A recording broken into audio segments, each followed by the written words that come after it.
E aí, pessoal, tudo bem com vocês? Seguinte, esse vídeo está sendo possível graças ao Alessandro e hoje a gente vai falar sobre esquizofrenia.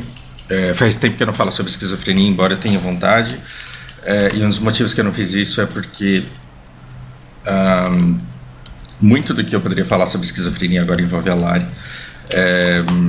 E quando a gente está emocionalmente envolvido com a coisa, as coisas muitas vezes não são fáceis, já é difícil ter que lidar, quanto mais saber que as histórias assim, a respeito da forma como você lida está exposto na internet, e a história está sendo contada, para gerar desconforto, para proteger um pouco.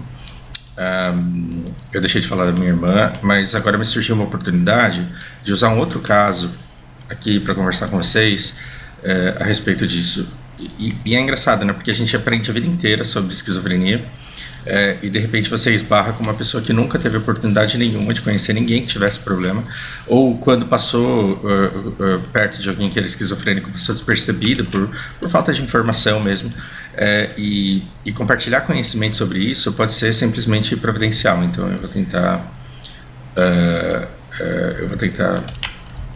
fazer algum conteúdo de valor aqui. Eu vou contar uma história para vocês, não preciso dizer o nome do meu aluno, mas ele é síndico do condomínio dele, é um condomínio residencial, tem uma casa onde mora um casal de certa idade, e na frente da casa desse casal mora o filho esquizofrênico, sozinho. Olha que complicado, o filho deles tem esquizofrenia, ele tem síndrome de perseguição, ele se recusa a tomar remédio e ele tem causado problemas. Esses problemas incluem arremessar coisas da janela de casa. É uma casa, assim, seria muito pior se fosse um prédio, ele poderia matar alguém simplesmente com isso. Mas uma dessas garrafas já acertou um carro de um vizinho. Ele afugenta crianças e coloca medo, é desconfortável, já arremessou sacola com urina, entre várias outras coisas. E numa das abordagens do síndico a ele, do tipo, isso não pode voltar a acontecer, isso não pode acontecer, o morador, ele fala assim: não, eu jamais fiz isso, isso é uma mentira, isso é uma calúnia, não fiz não. Imagina o quanto deve irritar, o quanto deve doer, o quanto deve dar vontade de bater na pessoa, ter que passar por tudo isso, né? Tá aqui um irmão de uma esquizofrênica e não um médico para falar a respeito, então eu vou falar com pouquíssima propriedade, eu vou falar da minha percepção do mundo sobre a doença. E se você está tendo que lidar agora com o esquizofrênico, é melhor que você procure um profissional e não se baseie só em cima do que eu estou falando. Mas uma das formas que eu encontro, que é super simples e que muitas vezes é funcional, de falar sobre esquizofrenia, o que é que um cérebro rápido, ele é inteligente, mas quando ele é muito rápido, ele começa a fazer associações erradas. E aí o esquizofrênico, ele confunde o que é real e o que é irreal, e vira uma bagunça danada na cabeça dele. Logo, quando você fala que o esquizofrênico é medicado ou não é medicado, a gente está falando de uma medicação que supostamente vai desacelerar o cérebro dele, vai deixar os ombros dele meio caído, vai deixar ele com um olhar meio distante, meio vago, como se ele tivesse acabado de acordar, vai tirar um pouco da coordenação motora dele, mas vai desacelerar o cérebro ao ponto dessas associações erradas acontecerem menos e ele ter menos surtos. Aí você fala, e quanto tempo demora para curar? Não cura, porque é a natureza do cérebro da pessoa que é daquele jeito. Mas a pessoa, ela era diferente, ela era independente, ela conseguia fazer isso, ela conseguia fazer aquilo. Eu não lembro se é homem ou mulher, que geralmente homem surta com 23, mulher com 26, eu acho que é isso, se não for isso, é o contrário. Embora você tenha crianças que surtem, adolescentes que surtem, mas assim, você pode surtar antes, mas é muito difícil você surtar depois. É cada vez mais raro surtar depois. Então eu sei que eu tenho o gene da esquizofrenia. Durante muito tempo da minha vida eu acho que eu podia ter tido um gatilho que disparasse, e eu tenho a nítida impressão de que eu poderia ter sido esquizofrênico. Eu fui um adolescente que tinha amigos imaginários, eu tive uma mente muito criativa, eu seria um ótimo mestre de RPG, porque a minha imaginação ia longe ao ponto de eu começar a tesourar, podar isso, a começar a jogar coisas que me impedissem de pensar para eu ter controle dos meus pensamentos. Estou falando depoimento pessoal aqui que não tem nada a ver. Mas olha que engraçado, uma vez que você surta, uma vez que alguma coisa te dá esse determinado gatilho, não tem volta. Então não existe uma pessoa que tinha gene de esquizofrenia, que surtou e que voltou atrás, e que uma vez surtada voltou a ter uma vida normal. Ah, mas na minha igreja tem um irmão lá que conta uma história mentira. Ah, não, mas aí ele fala, assim, ele achou que ele tinha esquizofrenia e não tinha. Se ele não tem mais, é porque ele nunca teve, né? Nunca teve. E aí, dado, uma vez que você tem, uma vez que dispara, o que você faz? Você medica, e essa medicação, ela é necessária e ela vai ser para o resto da vida, não é uma medicação para curar, é uma medicação para manter o paciente sob controle. Agora, vamos a algumas diferenças. Por exemplo, você pode dizer assim, o esquizofrênico ele é agressivo. Eu fui lá falar com ele ficou gritando no meio dele, ele disse que era mentira, que não era, que eu estava querendo prejudicar ele, que eu estava querendo fazer mal à imagem dele, começou a me acusar de mau caráter, de bandido, um monte de coisa, e isso me deixou muito triste e eu quis partir para cima dele. Isso é típico, o esquizofrênico vive apanhando na rua porque encontra arruma umas encrencas desse tipo. Agora vamos lá. Existe um abismo gigantesco entre um esquizofrênico e um psicopata. Então, por exemplo, o psicopata, ele se acha superior, se acha no direito de decidir se você deve continuar existindo ou não, e ele pode sentir prazer em te matar, por exemplo. Não todos, mas... o psicopata ele gosta, ele sente prazer, ele pode sentir prazer no sofrimento do outro. O esquizofrênico ele não tem esse lado perverso, mas o esquizofrênico ele tem medo, porque as acelerações, o que eu chamo assim, né, sem base técnica nenhuma, o que eu chamo de as alucinações que ele tem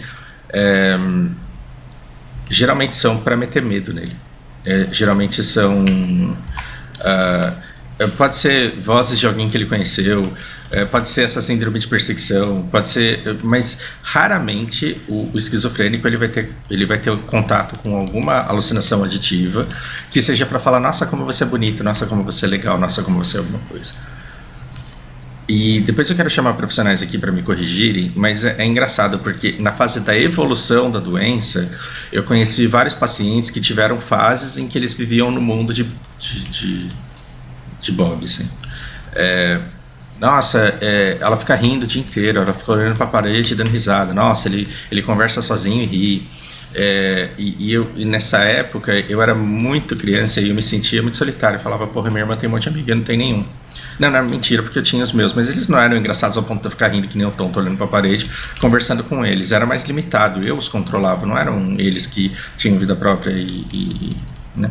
Minha irmã se divertia muito mais, mas parece que essa é uma fase que passa, e no fim no fim do dia, no fim das contas, essas vozes elas deixarão de ser engraçadas e elas passarão a atormentar. E estou falando de um paciente não necessariamente medicado. Aí, com a medicação, você pode até ter alguns surtos, algumas descompensações, assim, mas é muito mais fácil de ter controle, é muito mais fácil de controlar isso. Agora, pensa, se o esquizofrênico ele tem um Gollum atrás dele, né? Vamos pensar. Se o esquizofrênico ele tem um Gollum atrás dele, qual a probabilidade, o que pode muito bem acontecer? Ele pode se sentir perseguido, se sentir ameaçado, achando que estão querendo sabotar ele. E aí ele vai agir, não porque ele sente prazer no sofrimento do outro, não porque ele quer lascar intencionalmente com a vida do outro, não porque ele é um psicopata, e sim porque ele tem medo. O olhar do esquizofrênico, quando ele está fazendo merda, é de medo. É de medo. Então, por que o cara joga uma janela jogar uma janela é pesado, né? Por que ele joga uma garrafa da janela da casa dele? Porque no fundo ele deve estar querendo se defender de alguma coisa. E E é engraçado que como o cérebro ele cria a realidade na cabeça do paciente, não adianta você chegar para ele e falar assim, cara, você tá louco. Isso não funciona. Não funciona chegar para o paciente e falar assim, não tem ninguém ali, você não tá vendo? Não tem ninguém aqui que possa estar falando com você. Você é louco, você é retardado. Não, você tem que acreditar em mim, você tem que se ajudar, você tem que querer. Porra, a mesma coisa que deprimido escuta, esquizofrênico também tem que escutar, né? Você tem que querer se ajudar, para aí que ninguém tá te perseguindo. Ele não tem discernimento sobre isso, então você não vai conseguir convencê-lo do contrário. E é por isso que a medicação ela é tão importante. Então quando você vai conversar, quando o síndico ele vai conversar com o morador e fala assim, olha, os moradores eles não querem você porque você está causando muito problema, a gente precisa dar um jeito nisso,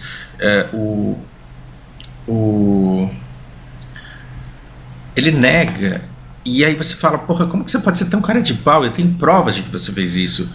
Mas você não vai conseguir arrancar uma outra versão porque o esquizofrênico ele de fato acredita que ele não fez aquilo.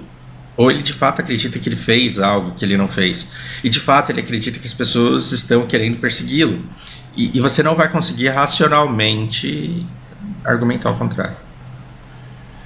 Como que você faz então para lidar com um esquizofrênico surtado? Não sei. Mas ao invés de bater de frente, uma tentativa de se colocar de lado e tentar acalmar, pode ser muito eficiente. Então, por exemplo, estão tentando me matar. Não, para de ser retardado, você é doente mental, ninguém está tentando te matar não, seu burro. Isso não funciona.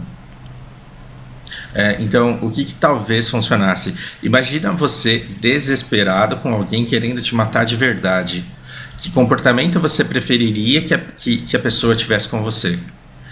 Você é idiota, ninguém está com uma arma atrás de você não, seu besta. Ou, calma, eu vou tentar te ajudar, fica aqui, se esconde aqui e conta comigo porque eu vou tentar te proteger.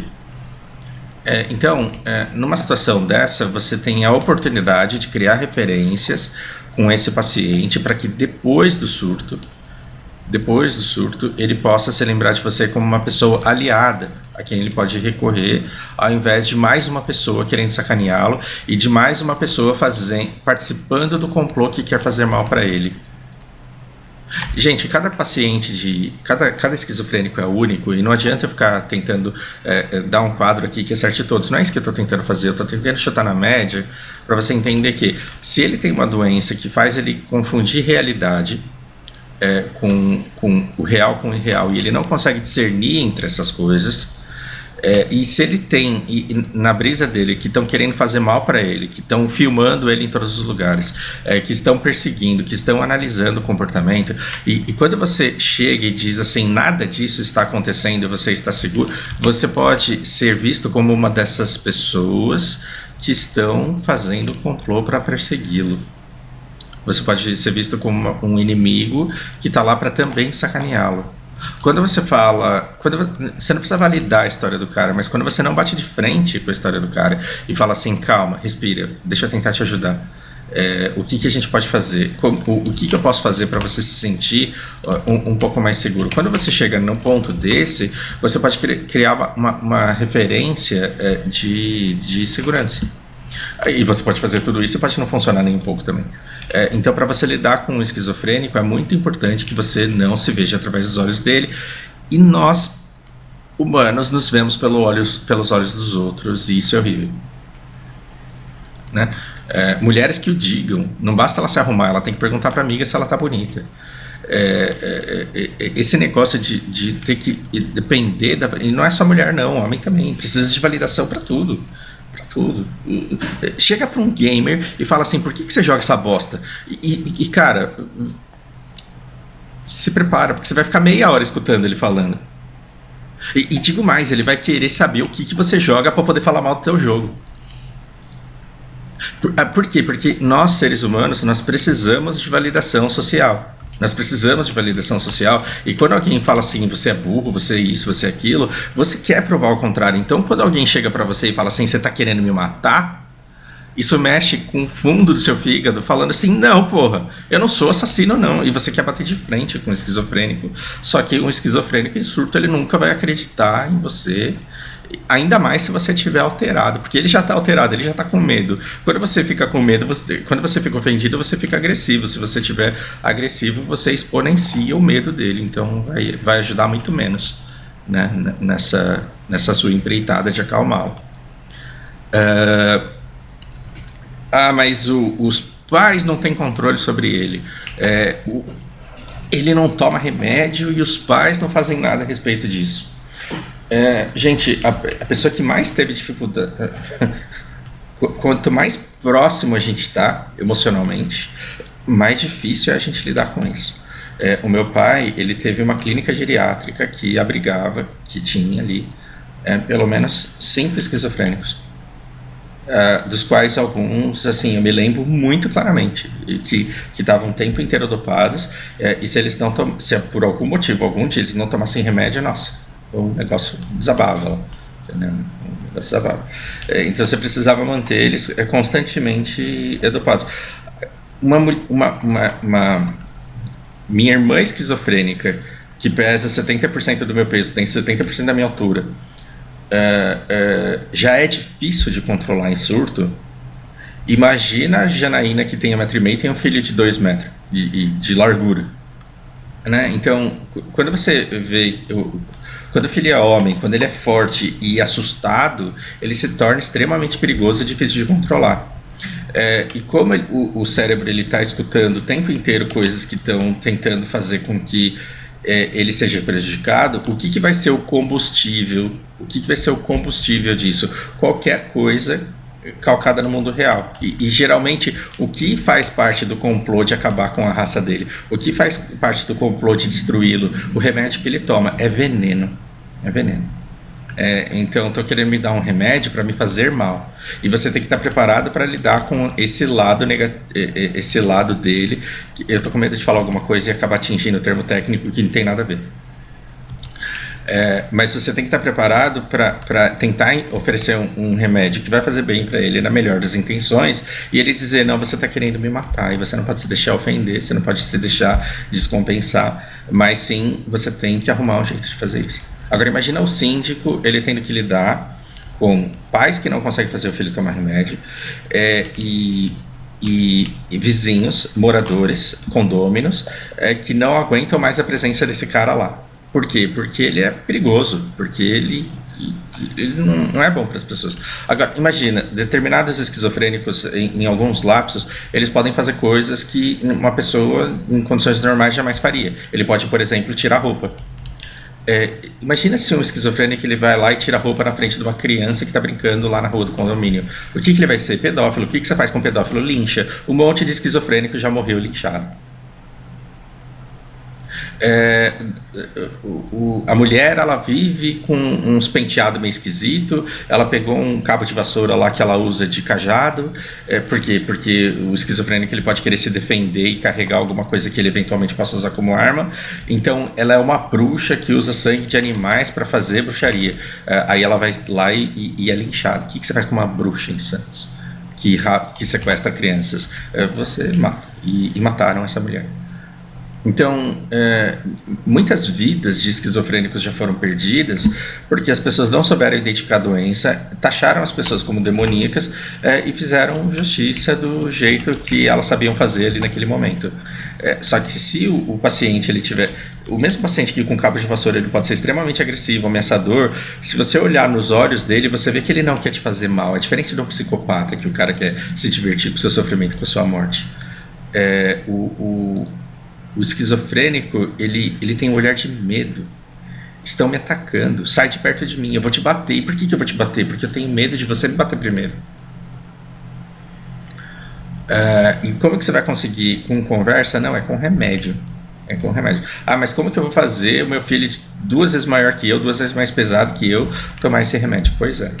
Agora, o que não adianta é você ficar negando o problema, e pais tendem a negar o problema dos filhos, familiares tendem a negar o problema do seu ente querido por vergonha, por achar que a pessoa tem esquizofrenia porque quer, por achar que a pessoa faz aquilo porque é mau caráter, porque faz aquilo porque é mau. Então, quando o esquizofrênico ele joga uma garrafa da janela da casa dele e acerta um carro, o esquizofrênico ele fala que não, Uma mãe muito emocionada, ela pode falar: eu quero provas de que ele jogou essa garrafa aí. Mas o que é isso? Isso é grito de uma mulher desesperada que precisa de colo, que não sabe mais o que fazer e que não aguenta mais ver o olhar de julgamento sobre ela. Ao invés de você chamar essa mãe de mau caráter, talvez você fala: tudo bem o seu filho ter jogado isso, porque eu entendo que ele tem uma doença. Se ele não fosse doente, eu não perdoaria esse tipo de comportamento de uma pessoa que tem pleno controle de suas faculdades mentais. Mas como ele é doente, a gente precisa ajudá-lo. Agora você precisa aceitar que ele precisa de remédio. E a gente precisa encontrar um jeito aqui, a comunidade precisa arrumar um jeito aqui de fazer com que ele seja medicado, porque do jeito que está não dá para continuar, não dá para deixar ele solto desse jeito, se ele pode ser perigoso para uma criança que pode tomar essa garrafada na cabeça, por exemplo. Você está vendo que a coisa ela é muito complexa, mas que você pode lidar com esse caso sem ódio e de forma humanitária? Como que você vai conseguir fazer isso? Eu não sei.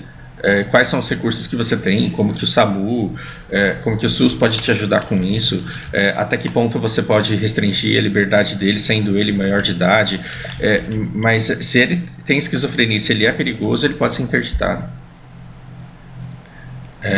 E sendo interditado, você pode restringi-lo de certas liberdades para a proteção das pessoas que estão à volta. Tudo isso precisa ser muito bem conversado. Então o que você faz? Você tenta esconder ele, como grande parte dos familiares esquizofrênicos tentam fazer com seus entes queridos. Talvez fazer uma reunião de condomínio para falar sobre o caso, chamar as pessoas que legitimamente querem entender qual é o problema dele, e fazer um vídeo e mandar para todos os outros condôminos, para que eles tenham a opção de saber do que se trata. Porque aí, quando a pessoa ela for pega desavisada, você pode dizer: olha, mas eu, como síndico, veiculei um vídeo onde qualquer morador podia saber qual que é o problema dele. E a gente está agindo dentro daquilo que a gente pode fazer, e a gente está tentando fazer o melhor dentro daquilo que a gente pode fazer. Se você pega um médico para falar sobre o quadro do paciente para toda a comunidade, ele pode conscientizar toda a comunidade de que o esquizofrênico ele não quer o mal das crianças e dos rondas dos vizinhos, e ele não joga garrafas porque ele é uma má pessoa, um mau ser humano. Ele, na verdade, joga e é agressivo porque ele precisa de ajuda. E aí você deixa de ter um monte de moradores que querem expulsá-lo, linchá-lo, bater nele, tirar ele dali, e você passa a ter um monte de gente falando: porra, então precisa tratar, né? Vê aí o que eu posso fazer para ajudar nesse negócio. E aí você vai ter toda uma comunidade interessada em medicá-lo, e uma vez que sobre medicação, os moradores eles vão conseguir perdoar os feitos do esquizofrênico enquanto ele não estava medicado e falar: agora você está tomando remédio direitinho, então dá para conviver com você, vem cá, vamos tomar um sorvete. E esse é o melhor dos mundos, porque, por exemplo, a minha irmã, você não tem que pensar em curar a minha irmã, porque o remédio que ela toma, ele não é para cura, é para desacelerar o cérebro e para fazer com que ela não tenha surtos que a levem a ser perigosa. Que não a levem a ser perigosa. Estou dizendo que é fácil lidar com isso? Não. Agora, quando você diz, quando você nega a existência desse tipo de doença, que tipo de pessoa você se torna? Você se torna uma pessoa injusta, porque você vai fazer comentários que eu escutei a vida inteira a respeito da minha irmã, do tipo: ela usa a doença dela como uma desculpa, porque ela é plenamente capaz. Isso pode ser a sua opinião, você pode ser muito convicta naquilo que você diz, mas você está errado e está falando bosta. Então o que você quer? Você quer ser um falador de bosta, ou você quer estudar um pouco mais a doença e conhecer outros esquizofrênicos com quadros muitíssimo similares para perceber que essas pessoas sempre serão assim, e que se você desenvolver a habilidade de lidar com elas de maneira pacífica, você vai ter upado na vida, porque você vai ter mais condições e mais capacitação para lidar com mais seres humanos. Esse é o questionamento. Então, aí você vai e fala assim: mas eu falei com o médico e ele não falou nada disso. O médico, ele olha, não estou falando mal de médico aqui, pelo amor de Deus, mas o médico, a missão dele é trabalhar com o quadro. E ele vai te falar de forma técnica que o esquizofrênico ele tem determinadas condições. É muito difícil para o médico também ter a missão, além de saber tudo sobre a patologia daquele paciente, também conseguir se colocar no lugar dele, conseguir se colocar no lugar dos familiares, conseguir se colocar no lugar dos pais, do síndico, dos vizinhos e das crianças. É muito difícil para o médico fazer todo esse papel. E para quem que isso é mais fácil? Para as pessoas que estão mais perto. Então, quando você sabe que a pessoa tem esquizofrenia, vale muito a pena estudar sobre a doença, ver o que você pode fazer a respeito, e como você pode conscientizar as pessoas para que você tenha menos foi ótimo, né? Para que você tenha menos atitudes impulsionadas pelo ódio e pelo calor do momento. Imagina que o esquizofrênico ele está sentindo medo de ser atacado, ele vai lá e derruba seu gabinete da mesa e cai e estoura sua placa de vídeo. Em 2022, estoura sua placa de vídeo. Você vai ficar feliz com o cara? Não. Mas num primeiro impulso você vai querer que ele saiba o valor de uma placa de vídeo e o tamanho da merda que ele fez. Acontece que o esquizofrênico, muito provavelmente ele fez aquilo por um surto e ele está com tanto medo, mas tanto medo, que você não pode esperar que ele preze a sua placa de vídeo mais do que a vida dele. E quando você ficar gritando no ouvido dele, não tem ninguém aqui, não tem ninguém querendo te matar, seu imbecil, seu idiota, você vai ser só mais uma voz inimiga no meio de um monte de outras com as quais ele já está tendo que lidar. Então, cabe a você conhecer bem o esquizofrênico e jamais deixar ele se aproximar em surto, claro, porque isso é sob controle, ele nunca vai fazer mal nenhum ao seu computador. Mas cabe muito a você saber o risco que ele oferece e mantê-lo longe daquilo que pode te causar muitas perdas, muitas vezes irreparáveis. A gente pode continuar essa conversa se houver interesse da parte de vocês, mas do fundo do coração eu espero que essa conversa seja. E a vocês que há muito tempo atrás me pediram mais vídeos de esquizofrenia e eu não correspondi, me desculpem. Talvez falando da vida de outros pacientes que dão a minha irmã, pelo menos nesse momento da minha vida que estou vivendo agora, talvez eu consiga gerar mais conteúdo sobre isso. Por hora é isso, um grande abraço para vocês.